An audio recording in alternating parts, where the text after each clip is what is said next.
A year ago, this was just an empty acre. There wasn't a garden here, just a lot of grass, a few mature trees, and a big vision of what it would become. Over the last 12 months, I've spent countless hours building, planting, learning, and if I'm honest, making a few mistakes along the way too. Little by little, this empty space has started to become the productive, wildlife-friendly garden I'd always imagined. So I thought it would be the perfect time to look back at just how much can change in a single year. Of course, turning an empty field into a garden was never going to happen overnight. In fact, it got off to a pretty soggy start. The weather certainly wasn't on our side, but we weren't about to let a bit of rain stop us. So with waterproofs on and plenty of determination, the first raised beds finally went in.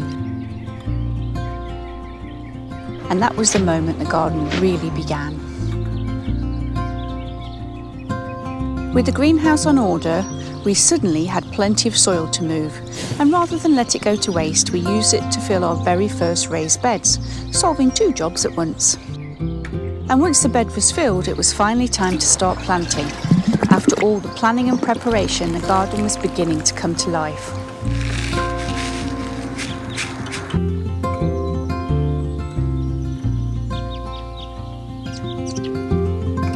You come to see what I'm doing, have you?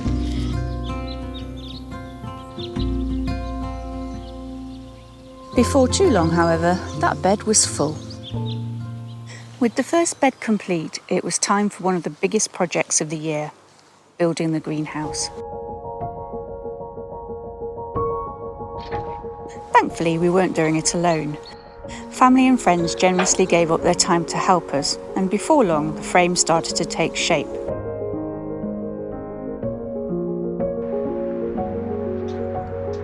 Luckily, with plenty of helping hands, what could have taken us weeks turned into something we could tackle together.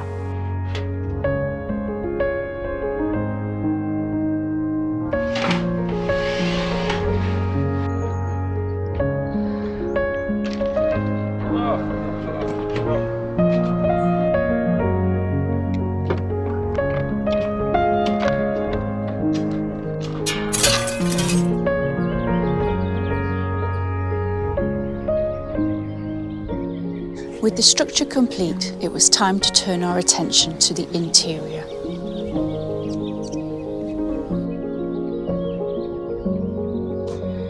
Oh no, that's quite nice, I think. Oh, point of no return. But a greenhouse isn't much use until it's filled with life. Once the flooring was down and the beds were full of compost, it was finally time to get some plants in. Now for the fun part.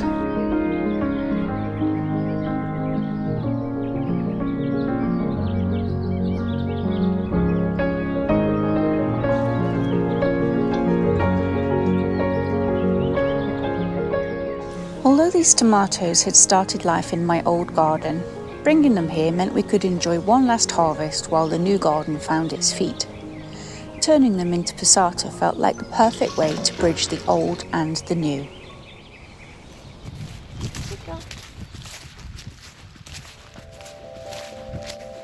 One thing I've learnt this year is that gardens have a way of changing your plans. The original location simply got too much sun, so I moved the woodland to a much shadier spot under these beautiful willows where it should really thrive. This area is cool and shady, and it's really beautiful underneath this willow tree.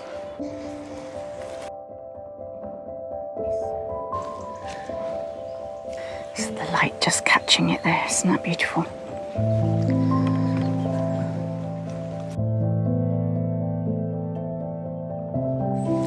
We've got a bonny flower as well.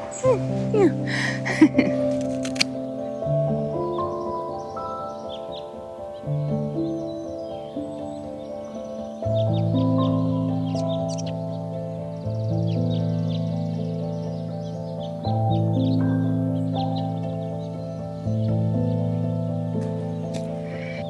We have just had a scatterfest. Doug encouraged me just to throw them on the ground and to try not to correct them.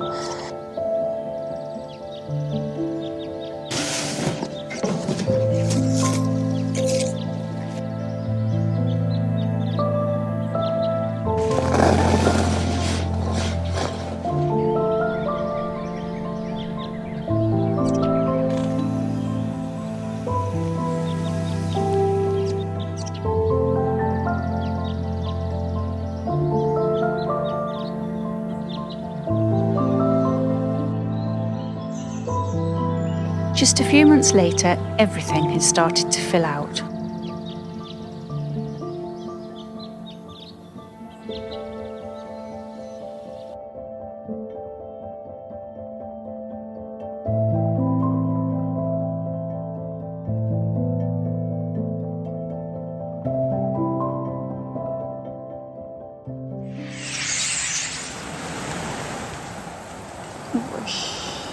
As winter settled in, the focus shifted from growing to preparing for the months ahead.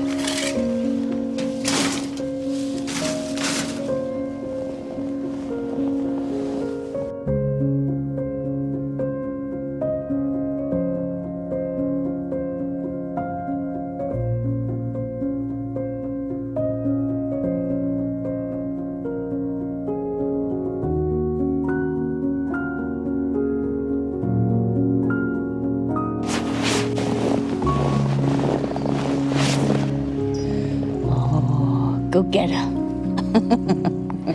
The greenhouse needed a little help to get through the colder weather, so a heater went in, and like most greenhouses at this time of the year, it quickly became home to all sorts of pots, trays, and gardening bits and pieces. We even had an unexpected visitor, which meant it was definitely time for a bit of a tidy up before the new growing season began. It would help if it wasn't so icy.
One thing I knew I wanted from the very beginning was an orchard.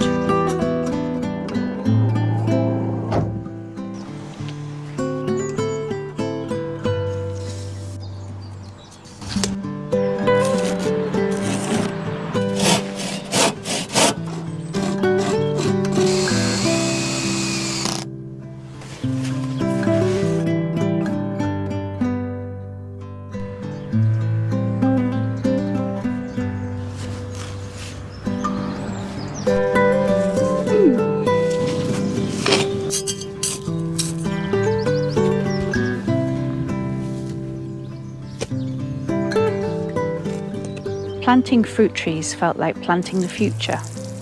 They say the best time to plant a tree is years ago, and the second best time is today.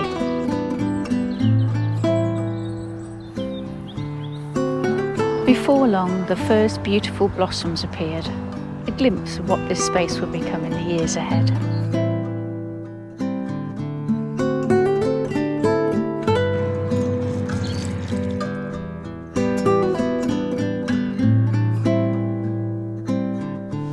Here's how it looks today.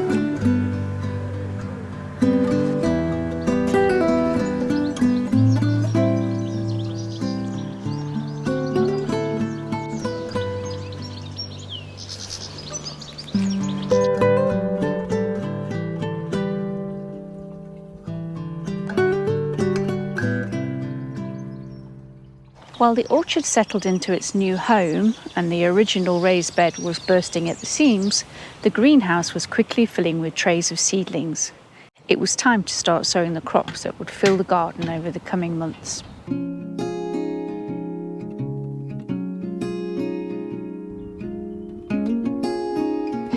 This is undoubtedly my favourite time of the year. Watching those tiny seedlings emerge and knowing that they'll soon be filling the beds outside never gets old.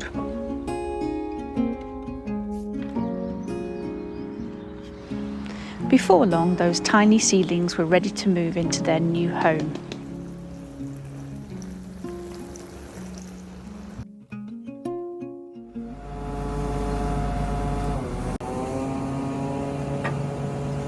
Today is a super exciting day because we're finally starting our kitchen garden.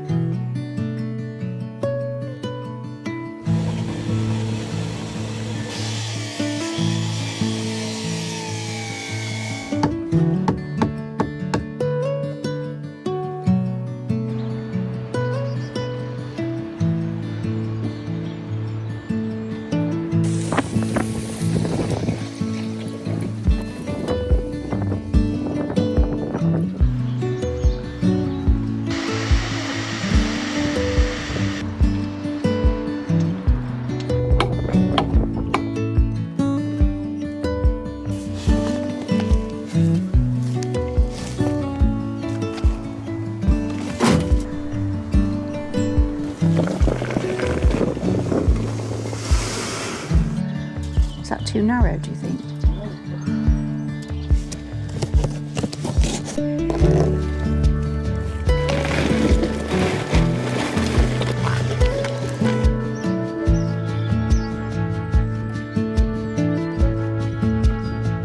The kitchen garden was still taking shape, but there was no time to waste. As soon as the first bed was ready, it was time to start sowing and planting. By this point, the greenhouse was bursting at the seams. Every spare inch was filled with young plants, all waiting for their turn to move outside.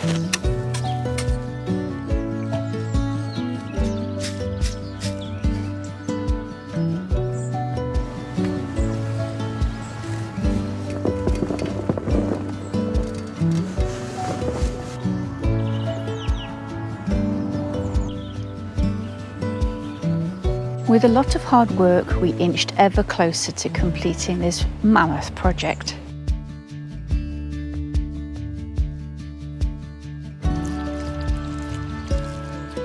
But it was around this time that Mother Nature decided what we really needed was a heat wave.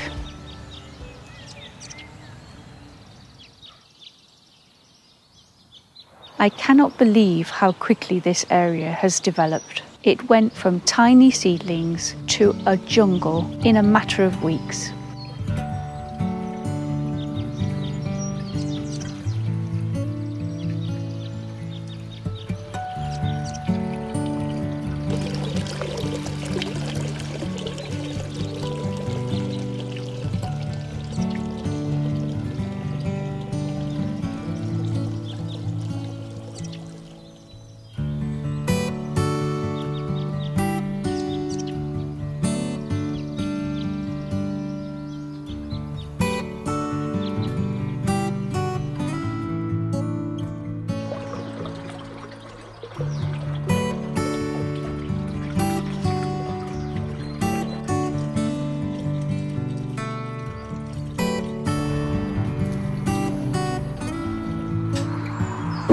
With the young plants gradually moving out into the kitchen garden, space was finally freed up for the divas, the heat lovers.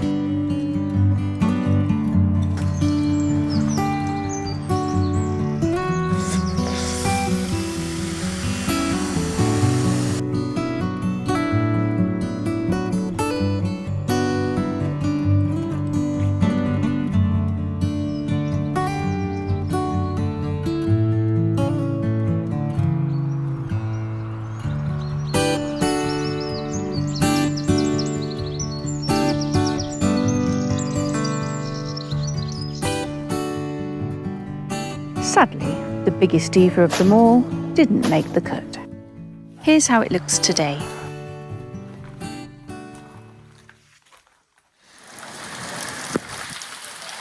Once the storm had passed, we turned our attention to another part of the garden.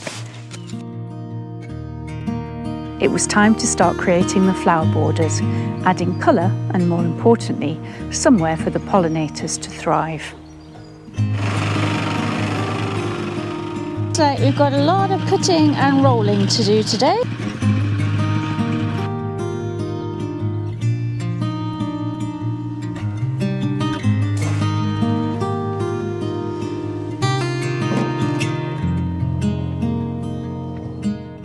Like many parts of the garden, this area came with a few surprises. Buried rubble and a manhole meant a little extra preparation was needed before any planting could begin.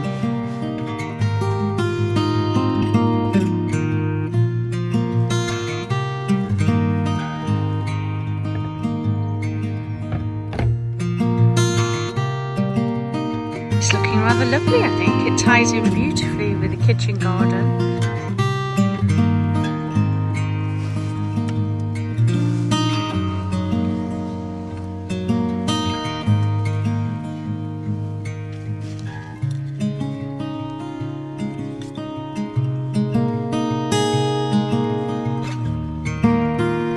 The sun's come out especially.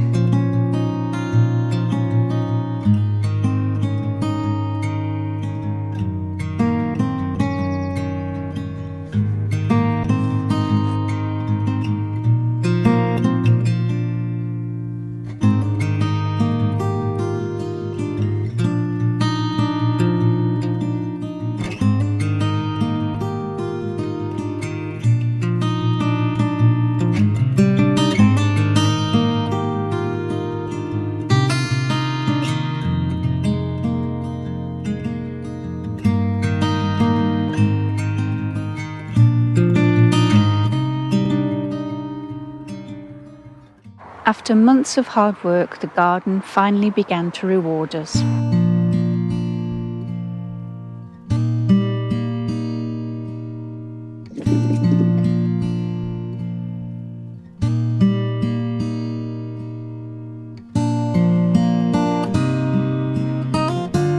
First is always the sweetest.